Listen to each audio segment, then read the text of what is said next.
se eles são obrigados a aceitar, eu não sei como é que funciona e também e nem me aprofundo, sabe? Eles recebem dinheiro, né, pelo dote da criança, né? Então, mas não é muito diferente do que a gente vê, É. né? Porque tem um ganho Material.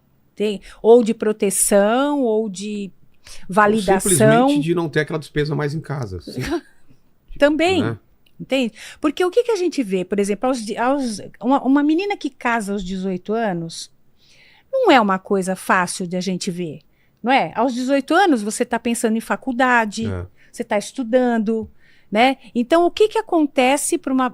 Geralmente, pelo menos na minha experiência, né? Casar muito cedo está fugindo de alguma coisa, né?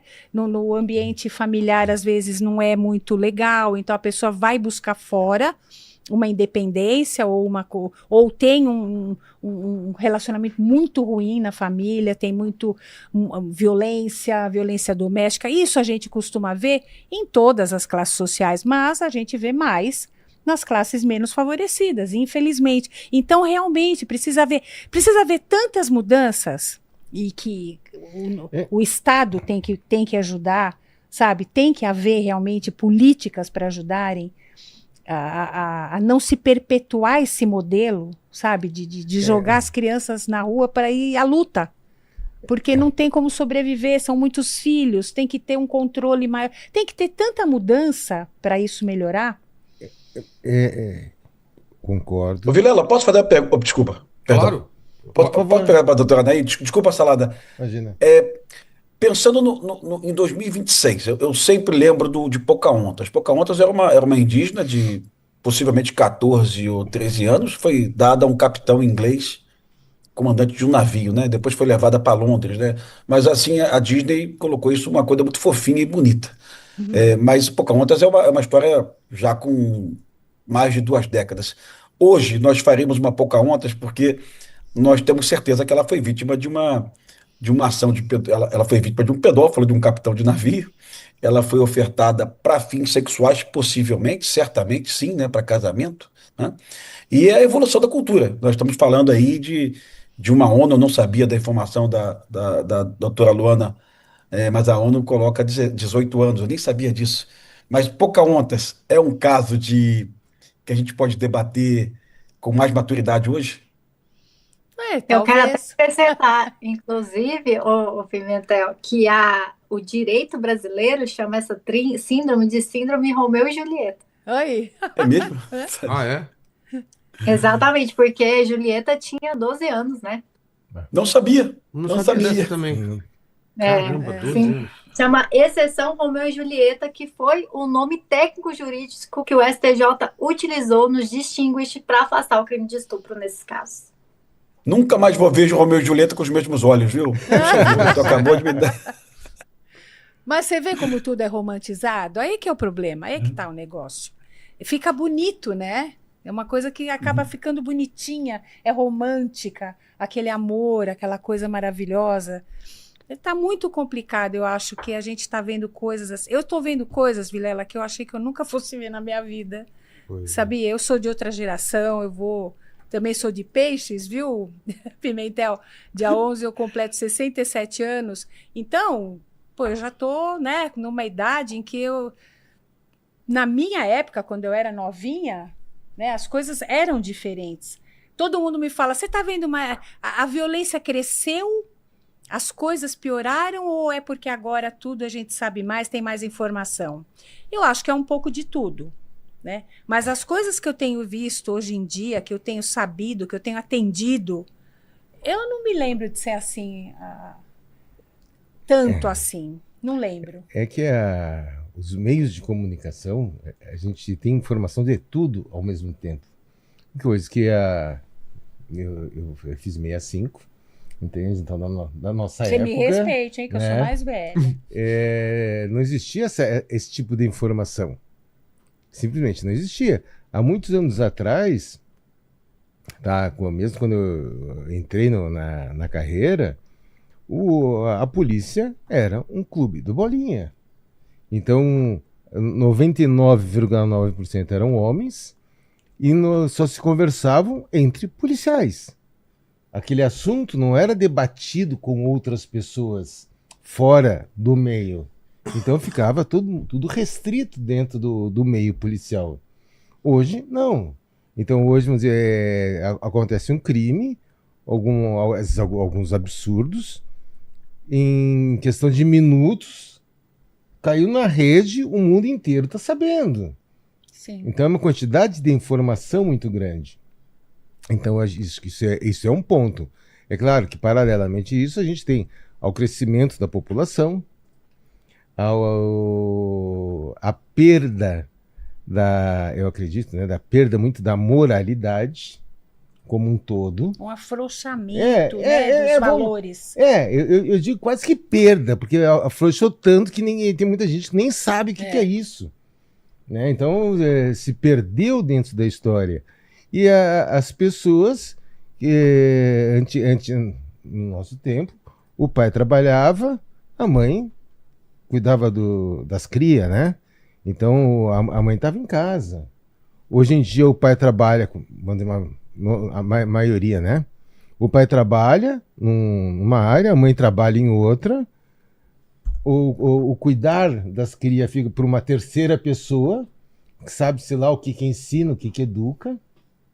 Eu acho que quem educa hoje em dia está sendo a internet. Né? Não, mas a internet dá algum conhecimento entre aspas, de vida, né? Mas quem que foram o caráter dessas pessoas? O que é certo, o que é errado?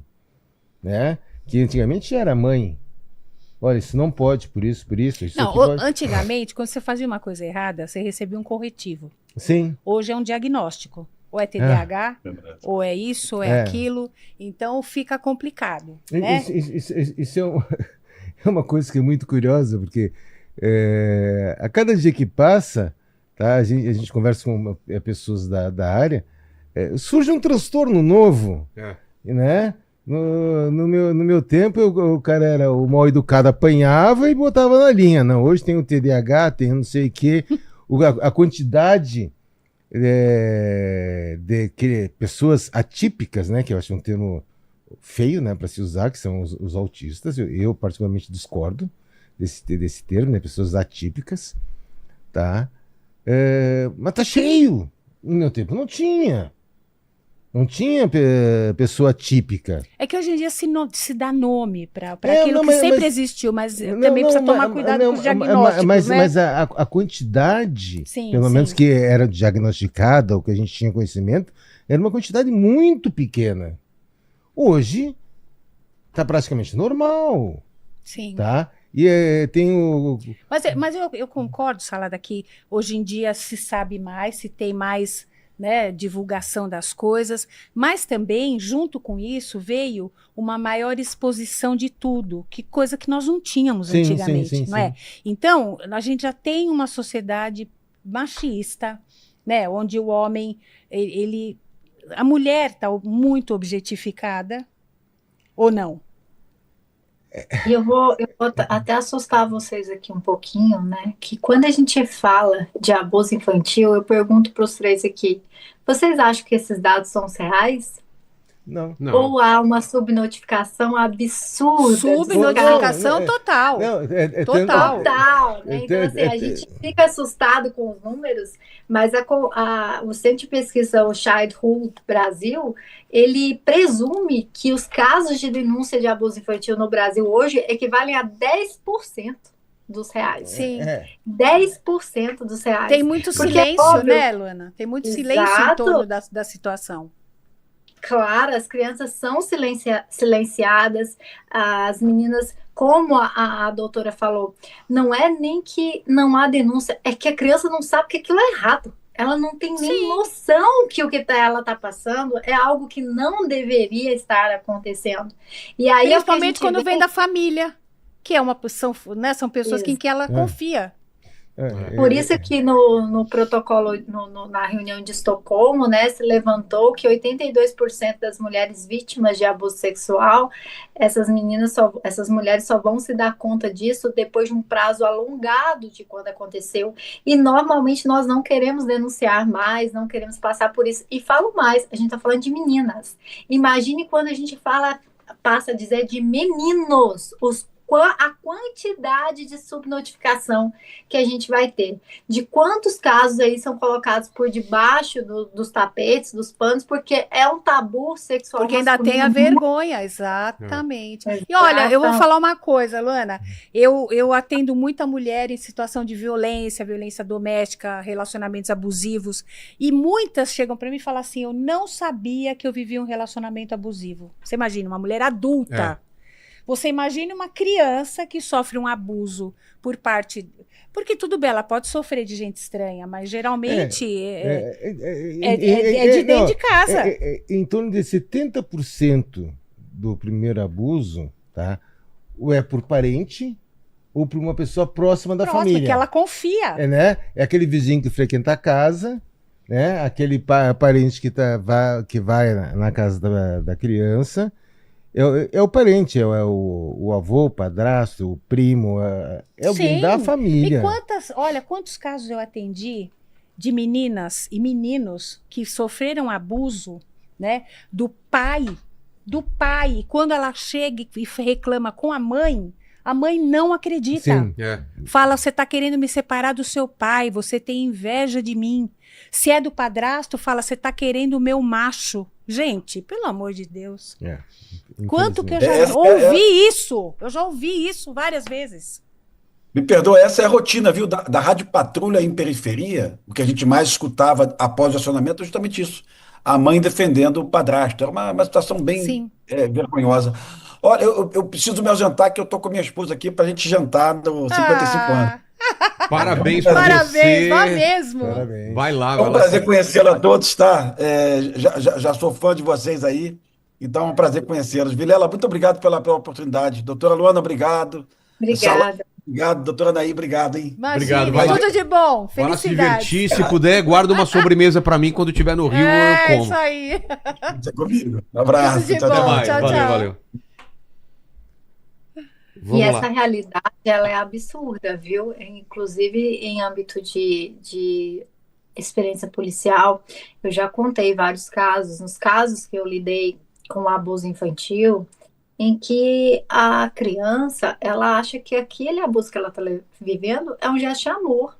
Ela se sente culpada de ver o pai indo para a cadeia, o colega, o irmão, ou mesmo de desestruturar, de destruir, né, as palavras que eu ouvia na delegacia. Isso vai destruir com a nossa família. E Sim. que a criança só conseguia entender que era ela. Ela estava destruindo com a família. Então, assim, a gente tem a lei aí, a 13431, que instituiu, Vilela, acho que o Salada e a doutora Anaí deve conhecer, o depoimento especial de crianças e adolescentes vítimas de abuso sexual, exatamente para não reviverem essa cena, para não serem revitimizadas, e principalmente pelo fato de que, às vezes, aquele momento da prisão, o momento do inquérito, do indiciamento, da tomada de atitude de justiça, para ela é um grande choque, porque é o momento que ela descobre que o amor que ela vivia, na verdade, era errado. Na verdade, era um abuso. Sim. Então, assim, qual que é o meu interesse como policial de ouvir uma criança nessa situação? Nenhum, ela só vai chorar, como acontecia, ela só vai pedir pelo amor de Deus, solta o meu papai, que é as coisas que eu já ouvi. Então, assim, é o ponto dessa situação de não compreensão de realidade. E aí a gente vê tribunais, o Estado que deveria proteger, dizer que a formação de vínculo, que o consentimento de pais, que a estrutura familiar justifica essa atitude, em que essa menina, essa criança, ela ainda tá completamente distorcida da realidade, ela precisa de proteção. Claro, a gente tem casos e casos, eu até vou abrir uma polêmica, que em certos casos eu entendo até que o Estado perdeu o momento, passou-se o ponto, mas a maioria dos casos não. Olha, pegar exceções para criar regra não é o caminho. Então, assim, é muito importante a gente perceber isso, que a criança ela não consente com nada, porque ela não tem nem noção do que ela está sendo submetida. Sim. E ela não tem essa percepção. Quem tem que tomar essa atitude é o Estado. E o caso de Minas Gerais é um caso muito interessante, porque quem tomou a atitude foi a escola. Olha que importante. né? Foi notado que a menina faltava à escola. Olha como é importante o aparato do Estado ficar ligado 24 horas por dia, não é só a polícia, pessoal. É a saúde, é o sistema social, é a escola, é a igreja, é todo lugar em que essa criança, ela tem que ser responsabilidade de todos, a Constituição Federal fala isso. Eu fui ao Japão, Vilela, no final do ano, e lá é interessantíssimo, porque a criança, a partir de uma determinada idade, se eu não me engano, a partir dos 8 anos, ela vai sozinha para a escola, porque ela é responsabilidade de todo mundo, toda a sociedade olha para ela, toda a Sim. sociedade olha com quem ela está falando. Protege. Aqui no Brasil Eu vi um vídeo Aqui- sobre isso, é incrível. Ah, é? é incrível, incrível. Então, assim, a gente precisa mudar o padrão de sociedade que vivemos, o padrão de aceitação social do que vivemos, e eu sou a favor de sermos implacáveis com esse tipo de crime, sabe, ô Salada? Eu não sei se você concorda. É parar de ficar relativizando, de ficar Sim. procurando brecha para falar, não, nesse caso aqui podia, nesse caso, toda hora fica nisso. Ah, ficou determinado que a experiência sexual anterior não afasta o crime. Ficou determinado que o consentimento da vítima não afasta o crime. Ficou determinado que o consentimento dos pais não afasta o crime. Mas toda hora afasta? Então a gente vive num momento em que, ao invés de nós estarmos ensinando e melhorando e protegendo essas crianças, a gente está abrindo a porteira. E não vai mudar se a gente não tiver uma proposta radical, uma resposta radical a esse sistema que tanto enfraquece e abusa das nossas crianças. E em várias vezes a gente talvez vai ser injusto, pessoal, capaz de algumas vezes a gente ser injustos, entre aspas, mas a única forma da gente dar uma resposta rápida e mudar esse sistema. É verdade. Porque, mas você veja que faz parte do esquema todo. Você vê uma mulher sendo abusada, você, em briga de marido e mulher, não se mete a colher. Não é assim? É. A gente tem que meter a colher. A mesma coisa quando você percebe um comportamento esquisito, estranho com uma criança. Denuncia. Por que não pode a gente... mas você não se meta na vida dos outros, você não sabe, você pode estar sendo injusta, deturpando a realidade. Na dúvida. Porque criança dá pista, dá sinais de que tem alguma coisa errada. E como dá? Sabe? Eu não sei o que é mais triste, se é a criança perceber que está sendo abusada ou achar que tá bonito fazer aquilo, que tá legal, que ela tá ajudando a família. Entende? Porque ela não tem condição de entender as consequências daquilo. Ela não tem. Sabe? O córtex pré-frontal de uma criança de 12 anos, ela tá imatura. Você ainda não se inscreveu, deu o like e ativou o sininho? Você tá louco?